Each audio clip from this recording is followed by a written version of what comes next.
کبھی ایسا ہوتا ہے کہ انسان پوری محنت کرے، ساری امیدیں لگا دے اور پھر ایک جھٹکے میں سب کچھ ختم ہو جائے، ہم اور اس لمحے میں دل میں ایک سوال اٹھتا ہے کہ میرے ساتھ ہی ایسا کیوں ہوا؟ ہم۔ کیا یہاں کوئی انصاف ہے بھی یا نہیں؟ یہ سوال یہ سوال شاید ہر انسان اپنی زندگی میں کبھی نہ کبھی پوچھتا ہے، اور اس وقت ایسا لگتا ہے جیسے ہم ہی مظلوم ہیں اور پوری کائنات ہمارے خلاف ہو گئی ہے۔ بالکل۔ لیکن دلچسپ بات یہ ہے کہ ہم اکثر صرف وہ دیکھ رہے ہوتے ہیں جو ہمارے بالکل سامنے ہے، مطلب تصویر کا ایک چھوٹا سا ٹکڑا۔ اور وہ ٹکڑا ہمیں تکلیف دے رہا ہوتا ہے، جبکہ پوری تصویر شاید کچھ اور ہی کہانی سنا رہی ہو۔ بالکل بالکل یہی بات ہے۔ اسی خیال کو سمجھنے کے لیے ایک بہت پرانا اور دلچسپ واقعہ ذہن میں آتا ہے۔ یہ حضرت داؤد علیہ السلام کے دربار میں پیش آیا تھا۔ اچھا۔ ایک غریب بیوہ عورت تھی جس کی 3 بیٹیاں تھیں۔ ہم وہ ایک فریاد لے کر ان کے پاس پہنچی۔ وہ کپڑے اور شالیں بن کر اپنا اور اپنے بچوں کا پیٹ پالتی تھی۔ سوچیں ذرا، ایک اکیلی عورت اور 3 بیٹیوں کی ذمہ داری، اس کی زندگی کا سارا دار و مدار بس اسی محنت پر تھا۔ تو ہوا یہ کہ اس نے کئی دن لگا کر ایک بہت خوبصورت سرخ رنگ کی شال تیار کی۔ منصوبہ یہ تھا کہ اسے بازار میں بیچے گی اور بچوں کے لیے کچھ دن کا راشن آئے گا۔ ایک امید تھی اس کے پاس۔ جی، وہ خوشی خوشی بازار جا رہی تھی کہ اچانک آسمان سے ایک پرندہ جھپٹا اور اس کے ہاتھ سے وہ شال چھین کر اڑ گیا۔ اوہ! بس ایک لمحے میں اس کی ساری محنت، ساری امیدیں، سب کچھ ختم۔ یہ وہ لمحہ ہے جہاں انسان کا ایمان ڈگمگا جاتا ہے۔ اس کی تو پوری دنیا ہی لوٹ گئی۔ تو اسی ٹوٹی ہوئی حالت میں وہ سیدھا حضرت داؤد کے پاس پہنچی اور رو کر پوچھا، اے اللہ کے نبی، مجھے بس اتنا بتا دیں کہ میرا رب عادل ہے یا ظالم؟ یہ بہت بڑا سوال تھا۔ بہت بڑا۔ ذرا ایک سیکنڈ کے لیے سوچیں کہ اس عورت پر کیا گزر رہی ہوگی۔ اس کا سوال صرف شال کا نہیں تھا، یہ اس کی ایمان کا سوال تھا۔ اور وہ براہ راست اللہ کے نبی سے انصاف پر سوال کر رہی تھی۔ صحیح۔ حضرت داؤد ابھی اسے تسلی دے ہی رہے تھے کہ دربار میں 10 تاجر داخل ہوئے۔ اچھا۔ وہ بہت پریشان لگ رہے تھے، لیکن ان کے چہروں پر ایک تشکر بھی تھا۔ انہوں نے آتے ہی 1000 دینار حضرت داؤد کے سامنے رکھے اور کہا کہ یہ ہماری طرف سے صدقہ ہے۔ 1000 دینار! تو حضرت داؤد نے پوچھا ہوگا کہ خیریت تو ہے؟ جی، انہوں نے پوچھا کہ ایسی کیا بات ہوئی کہ تم سب مل کر اتنا بڑا صدقہ دے رہے ہو؟ تب ان تاجروں نے بتایا کہ وہ سمندر میں اپنی کشتی پر سفر کر رہے تھے کہ ایک خوفناک طوفان نے انہیں آ گھیرا۔ اچھا۔ کشتی میں ایک جگہ سے لکڑی ٹوٹ گئی اور پانی تیزی سے اندر آنے لگا۔ انہیں لگا کہ بس اب بچنا ناممکن ہے۔ وہ ڈوبنے والے تھے؟ جی، وہ ڈوبنے ہی والے تھے کہ اچانک ایک پرندے نے آ کر ان کی کشتی میں ایک سرخ رنگ کی شال گرا دی۔ کیا؟ وہی سرخ شال؟ جی ہاں، انہوں نے فوراً وہ شال اٹھا کر اس سوراخ میں ٹھونس دی، پانی آنا بند ہو گیا اور کچھ دیر بعد طوفان بھی تھم گیا۔ واہ! تو اس ایک شال نے 10 لوگوں کی جان بچا لی۔ جی یہاں آ کر سارے نقطے مل جاتے ہیں۔ بالکل۔ حضرت داؤد مسکرائے اور اس عورت کی طرف دیکھ کر فرمایا، تو اپنے رب کو ظالم کہتی ہے؟ وہ تو تیرے لیے زمین پر بھی تجارت کرتا ہے اور سمندر میں بھی۔ اور اس نے تیری ایک شال کے بدلے 10 جانیں بچائیں اور تجھے 1000 دینار کا مالک بنا دیا۔ یہ کہانی اس بات کی بہترین مثال ہے کہ جو چیز ہمیں اپنی زندگی میں ایک بہت بڑا نقصان لگ رہی ہوتی ہے، ہو سکتا ہے وہ کائنات کے کسی بڑے منصوبے کا ایک چھوٹا سا لیکن اہم حصہ ہو۔ لیکن اس کے لیے بھروسہ یعنی توکل بہت ضروری ہے۔ اور یہ توکل ہی تو اصل امتحان ہے۔ جی، اور کبھی کبھی ہماری اپنی سوچ، ہمارا اپنا بھروسہ غلط جگہ پر ہوتا ہے، اور یہی ہماری محرومی کی وجہ بن جاتا ہے۔ اس کی کیا مثال ہو سکتی ہے؟ مطلب انسان بھروسہ تو کرتا ہے لیکن وہ غلط کیسے ہو سکتا ہے؟ اس پر ملکہ زبیدہ کا ایک واقعہ بہت مشہور ہے۔ اچھا۔ ان کی محل کے راستے پر 2 نابینا فقیر بیٹھا کرتے تھے۔ ایک کی صدا ہوتی تھی، اے اللہ مجھے اپنے فضل سے عطا کر، اور دوسرا؟ جبکہ دوسرا کہتا تھا، اے اللہ مجھے ملکہ زبیدہ کے کرم سے عطا کر۔ اچھا، یعنی ایک کا بھروسہ سیدھا اللہ پر تھا اور دوسرے کا ملکہ پر۔ بالکل۔ ملکہ روز ان کی یہ صدائیں سنتی تھی۔ ایک دن اس نے سوچا کہ کیوں نہ ان کے توکل کو آزمایا جائے۔ اس نے اپنے خادموں کو حکم دیا کہ جو فقیر اللہ سے مانگتا ہے اسے روزانہ بس 2 درہم دے دیا کرو۔ اور جو ملکہ سے مانگتا تھا اس کا کیا؟ اس کے لیے ملکہ نے حکم دیا کہ روز ایک بھنی ہوئی مرغی بھیجی جائے صحیح۔ اور اس مرغی کے پیٹ میں سونے کے 10 دینار چھپا دیے جائیں۔ واہ، یہ تو بڑی دلچسپ آزمائش تھی۔ تو پھر کیا ہوا؟ اب ہوا یہ کہ جس فقیر کو روز مرغی ملتی وہ سوچتا کہ میں اس مرغی کا کیا کروں گا، مجھے تو پیسوں کی ضرورت ہے۔ صحیح بات ہے۔ وہ ہر روز اپنے ساتھی فقیر سے کہتا، بھائی یہ مرغی لے لو اور مجھے 2 درہم دے دو۔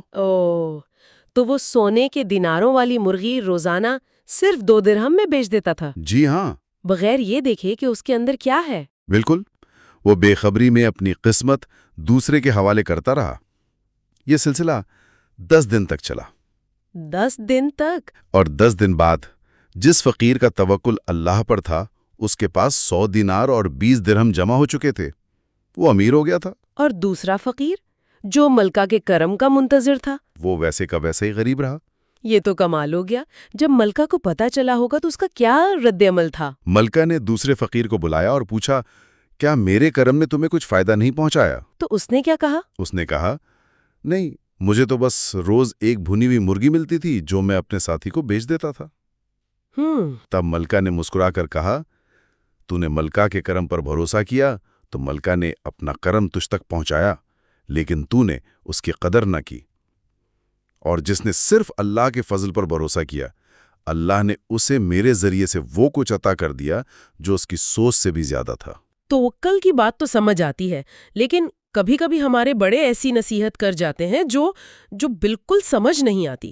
میرے ذہن میں ایک باپ کا قصہ آ رہا ہے جس نے اپنے بیٹے کو مرتے وقت ایک بہت ہی عجیب وصیت کی۔ عجیب وصیت؟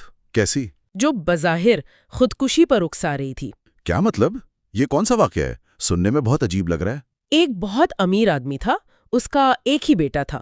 مرتے وقت اس نے بیٹے کو بلایا اور 3 نصیحتیں کی۔ پہلی، فضول خرچی مت کرنا۔ دوسری، برے دوستوں کی صحبت سے بچنا۔ اور تیسری، یہ گھر کبھی مت بیچنا۔ یہ تو بہت اچھی اور سمجھ میں آنے والی نصیحتیں ہیں۔ اس میں عجیب کیا ہے؟ عجیب بات اس کے بعد آئی۔ باپ نے کہا، اور بیٹا، اگر کبھی زندگی میں ایسا وقت آئے کہ تمہاری ساری دولت ختم ہو جائے، دوست دشمن بن جائیں اور کوئی راستہ نہ بچے تو اس کمرے کی چھت سے لٹکے ہوئے اس رسے سے پھندا لگا لینا۔ کیا ایک باپ اپنے بیٹے کو خودکشی کا کہہ رہا ہے؟ یہ تو ناقابل یقین ہے۔ اس کے پیچھے ضرور کوئی گہری بات ہوگی۔ یہی تو سوال ہے۔ خیر، باپ کا انتقال ہو گیا۔ بیٹے نے شروع میں تو کچھ خیال رکھا، لیکن پھر برے دوست مل گئے، عیاشی کی عادت پڑ گئی اور اس نے باپ کی ساری دولت اڑا دی۔ ایک وقت آیا کہ وہ بالکل کنگال ہو گیا۔ دوستوں نے منہ موڑ لیا اور وہ اکیلا رہ گیا۔ بالکل ویسا ہی جیسا اس کے باپ نے پیشگوئی کی تھی۔ جی، جب وہ ہر طرف سے مایوس ہو گیا تو اسے اپنے باپ کی آخری وصیت یاد آئی۔ اچھا۔ اس نے سوچا کہ اب جینے کا کوئی فائدہ نہیں، اور وہ اسی کمرے میں گیا، کرسی رکھی اور رسی کو اپنے گلے میں ڈال کر چھلانگ لگا دی۔ اور پھر؟ جیسے ہی اس کا وزن رسے پر پڑا، وہ رسی اوپر سے ٹوٹ گئی، لیکن وہ کوئی عام رسی نہیں تھی۔ وہ چھت میں ایک تھیلے سے بندھی ہوئی تھی اور اس کے ٹوٹتے ہی سونے کے 10,000 دیناروں کی بارش اس کے اوپر ہو گئی۔ سبحان اللہ! تو یہ خودکشی کا پھندا نہیں بلکہ امید کا آخری خزانہ تھا۔ بالکل۔ باپ جانتا تھا کہ اس کا بیٹا غلطی کرے گا، لیکن اس نے اسے سزا دینے کے بجائے اس کی غلطی کے بعد اسے دوبارہ کھڑا ہونے کا ایک موقع دیا۔ یہ صرف دولت دینا نہیں تھا، یہ زندگی کا سب سے بڑا سبق دینا تھا کہ جب تمہیں لگے کہ سارے دروازے بند ہو گئے، تب بھی ایک پوشیدہ دروازہ باقی ہوتا ہے۔ یہ ساری کہانیاں بیرونی حالات اور خدا کی مدد کی ہیں، لیکن اصل جنگ تو اکثر ہمارے اندر چل رہی ہوتی ہے نا؟ بالکل، نفس اور شیطان کے خلاف۔ وہ ہمیں کیسے بہکاتا ہے؟ اس موضوع پر حضرت موسیٰ علیہ السلام اور ابلیس کا ایک مقابلہ بہت ہی کمال کا ہے۔ ایک بار ابلیس حضرت موسیٰ کے پاس آیا اور کہا کہ میں تمہیں 1000 نصیحتیں کرنا چاہتا ہوں۔ حضرت موسیٰ نے تو یقیناً اسے بھگا دیا ہوگا۔ پہلے تو انہوں نے یہی کیا، لیکن پھر اللہ کی طرف سے وحی آئی کہ اس کی باتوں میں شر ہے، مگر اس کی 3 باتیں وہ واقعی کام کی ہیں، وہ سن لو۔ اچھا۔ تو حضرت موسیٰ نے ابلیس سے کہا کہ ٹھیک ہے، مجھے صرف وہ 3 باتیں بتا دو۔ اور وہ 3 باتیں کیا تھیں؟ ابلیس نے کہا، پہلی بات، جب بھی کسی نیکی کا ارادہ کرو اسے فوراً کر ڈالو۔ اگر تم نے دیر کی تو میں وسوسے ڈال کر تمہیں اس سے روک دوں گا۔ یہ تو آج بھی ہوتا ہے۔ ہم سوچتے ہیں کل سے نماز پڑھوں گی یا کل کسی کی مدد کروں گی، اور وہ کل کبھی نہیں آتا۔ دوسری بات اس نے کہی، جب کسی غیر محرم عورت کے ساتھ تنہائی میں ہو تو مجھ سے ہوشیار رہنا، کیونکہ اس وقت میں تم دونوں کو گناہ پر اکسا دیتا ہوں۔ اور تیسری نصیحت تھی، جب تمہیں غصہ آئے تو فوراً اپنی جگہ بدل دو، ورنہ میں تمہارے دل میں ایسی آگ بھڑکا دوں گا کہ تم فساد کر بیٹھو گے۔ یہ تینوں باتیں تو آج کے دور کے لیے بھی بالکل سچ ہیں، لیکن کہانی کا ایک اور حصہ بھی ہے نا، جہاں ابلیس نے اپنی مغفرت کی بات کی تھی۔ جی ہاں، ان نصیحتوں کے بعد ابلیس نے حضرت موسیٰ سے کہا کہ میرے لیے اللہ سے مغفرت کی دعا کریں۔ اور جب حضرت موسیٰ نے دعا کی تو اللہ نے فرمایا کہ میں اسے معاف کر دوں گا، شرط یہ ہے کہ وہ آدم کی قبر پر جا کر سجدہ کر لے۔ اتنی سمجھداری کی باتیں کرنے کے بعد بھی وہ اپنی انا نہیں چھوڑ سکا۔ یہی تو المیہ ہے۔ ابلیس نے تکبر سے کہا، جب وہ زندہ تھے تب میں نے سجدہ نہیں کیا، تو اب ان کی قبر کو کیوں کروں؟ واہ! اس سے یہ پتہ چلتا ہے کہ علم ایک چیز ہے، لیکن انا اور تکبر وہ دیوار ہے جو معافی کے کھلے دروازے کو بھی بند کر دیتی ہے۔ لیکن جہاں تکبر انسان کو گراتا ہے، وہیں اللہ کا خوف اسے بچا بھی لیتا ہے۔ مصر کے ایک لوہار کا واقعہ ہے۔ ہاں، یہ بہت طاقتور کہانی ہے۔ اس نے گناہ کے دہانے پر پہنچ کر خود کو صرف اللہ کے خوف سے روکا۔ جی، ایک بزرگ نے دیکھا کہ ایک لوہار دہکتے ہوئے لوہے کو اپنے ننگے ہاتھ سے پکڑ لیتا ہے اور آگ اسے جلاتی نہیں۔ تو انہوں نے سوچا کہ یہ ضرور کوئی اللہ کا ولی ہے۔ جی، وہ اس کے پاس دعا کروانے پہنچ گئے، لیکن جب انہوں نے لوہار سے دعا کی درخواست کی تو وہ پھوٹ پھوٹ کر رونے لگا اور بولا، میں کوئی ولی نہیں، میں تو ایک گناہگار انسان ہوں۔ یہ سن کر بزرگ حیران ہوئے ہوں گے۔ بالکل، اور پوچھا کہ پھر یہ کیا معاملہ ہے؟ تب لوہار نے اپنی کہانی سنائی۔ اچھا، اس نے بتایا کہ ایک بار قحط کے زمانے میں ایک بہت ہی حسین اور شریف گھرانے کی عورت مدد مانگنے اس کی دکان پر آئی۔ اور لوہار کے دل میں شیطان نے وسوسہ ڈال دیا۔ جی، اس نے مدد کے بدلے اس عورت سے گناہ کا مطالبہ کر دیا۔ وہ عورت مجبور تھی، اس نے حامی بھر لی۔ جب لوہار اسے اپنے گھر لے گیا اور دروازہ بند کرنے لگا تو اس عورت کا جسم خوف سے کانپنے لگا۔ اس نے پوچھا ہوگا کہ کیا ہوا؟ جی، تو وہ رو کر بولی، تو لوگوں کے ڈر سے دروازہ بند کر رہا ہے، لیکن اس اللہ سے نہیں ڈرتا جو ہمیں اس بند دروازے کے پیچھے بھی دیکھ رہا ہے۔ یہ ایک جملہ ہی کافی تھا۔ یہ جملہ اس کے دل میں تیر کی طرح لگا۔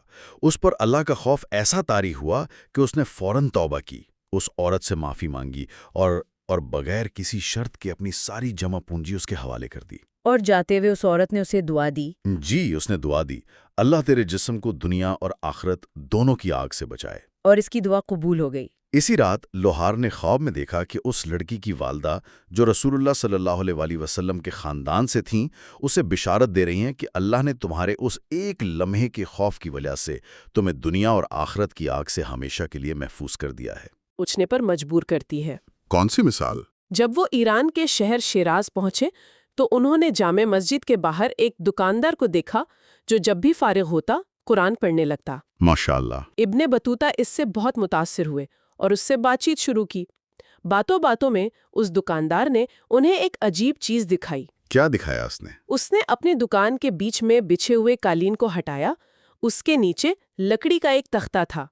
جب اس نے وہ تختہ ہٹایا تو نیچے ایک بنی بنائی قبر موجود تھی جس پر اس کا نام بھی لکھا ہوا تھا۔ کیا؟ اپنی دکان کے نیچے قبر؟